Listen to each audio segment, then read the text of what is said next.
The anti-Semitic decision of the International Court in The Hague is a modern Dreyfus trial, and it will end the same way. 130 years ago, the French Jewish officer Alfred Dreyfus was falsely accused of treason by a biased French court. In response to these false accusations, the great French writer Émile Zola wrote his monumental essay, J'accuse. He accused the French court of anti-Semitic lies against an innocent officer who was later exonerated of all guilt. Now an international court in The Hague, also headed by a French judge, is repeating this outrageous offense. It is falsely accusing me, the democratically elected Prime Minister of the State of Israel, and Israel's former Defense Minister, Yoav Gallant, of deliberately targeting civilians. This when we do everything in our power to avoid civilian casualties. We issue millions of text messages, phone calls, leaflets to the citizens of Gaza to get them out of harm's way, while the Hamas terrorists do everything in their power to keep them in harm's way, including shooting them, using them as human shields. The court in The Hague accuses us of a deliberate policy of starvation. This when we've supplied Gaza with 700,000 tons of food to feed the people of Gaza. That's 3,200 calories for every man, woman, and child in Gaza.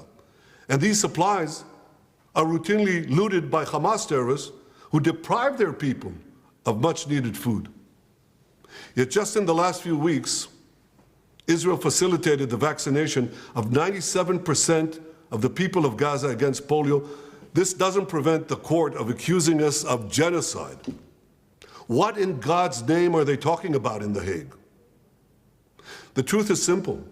No war is more just than the war that Israel has been waging in Gaza after Hamas attacked us unprovoked, launching the worst massacre against the Jewish people since the Holocaust. The decision to issue an arrest warrant against me, the democratically elected Prime Minister of the State of Israel, and our former Defense Minister, was made by a rogue prosecutor who's trying to extricate himself from sexual harassment charges, and by biased judges who are motivated by anti-Semitic sentiments against the one and only Jewish state. These judges did nothing. They did nothing against the real war crimes committed against the millions who've been murdered or uprooted by the dictatorships in Iran, Syria, and Yemen. Instead, they falsely accused the one democracy in the Middle East, Israel, thereby imperiling the right of all democracies to defend themselves against murderous terrorists and tyrants.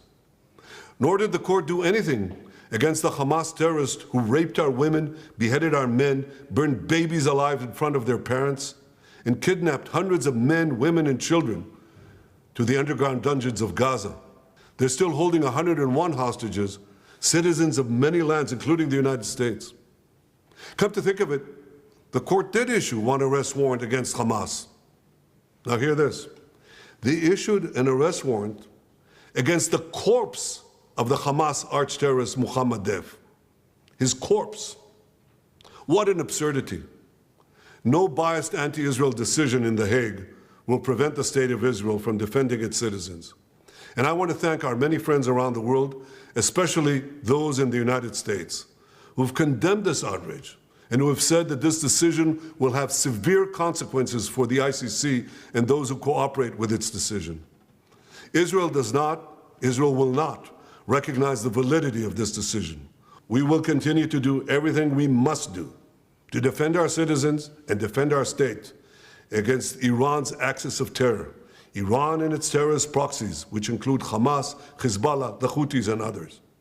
Our enemies are your enemies, and our victory will be your victory, the victory of civilization over barbarism and tyranny.